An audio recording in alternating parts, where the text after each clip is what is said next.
देवतान नित्यधारा मधुमद्भवन्ते भावन्ते विश्वं भुवनमधिशतमन्। तो फाइनली दोस्तों पावर स्टार पवन सिंह में पहुंचे बागेश्वर धाम। तो नमस्कार दोस्तों, आप देख रहे हैं प्रेमराज चैनल। चैनल पर है तो चैनल को लाइक करें, सब्सक्राइब करें, वीडियो खूब शेयर करें। बता दें कि स्क्रीन पर चल रही है फोटो और वीडियो देख रहे हैं। बता दें कि हमारे भोजपुरी का पावर स्टार पवन सिंह भी पहुंचे बागेश्वर धाम में।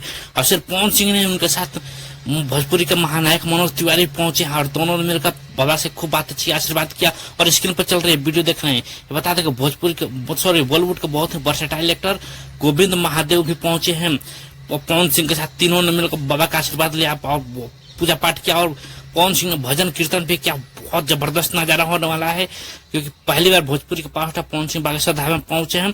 तो कैसा लग रहा है अपडेट कमेंट करके बताएं। और चैनल पर नए तो चैनल को लाइक करें। बता दें कि पवन सिंह का एक और बहुत जबरदस्त लेवल का सॉन्ग भी आने वाला है, सैड सॉन्ग होने वाला है। फिलहाल वो बाबा का आशीर्वाद लेने गए हैं। आशीर्वाद लेने के बाद वो पहुंचेंगे अपने स्टूडियो और अपने काम पर ध्यान देंगे, अपने सैड सॉन्ग की तैयारी करेंगे। 1 से 2 दिन में उसका पोस्टर आ जाएगा। तो कैसा लग रहा है अपडेट आप बता दें कि बागेश्वर धाम पहुंचे हैं और बहुत का एक सॉन्ग आने वाला है जिसके बारे में आप बताएंगे। तो कैसा लग रहा है अपडेट कमेंट करें। चैनल पर है तो चैनल को लाइक करें, सब्सक्राइब करें, वीडियो खूब शेयर करें। आप देख रहे हैं प्रेमराज चैनल। थैंक यू, धन्यवाद।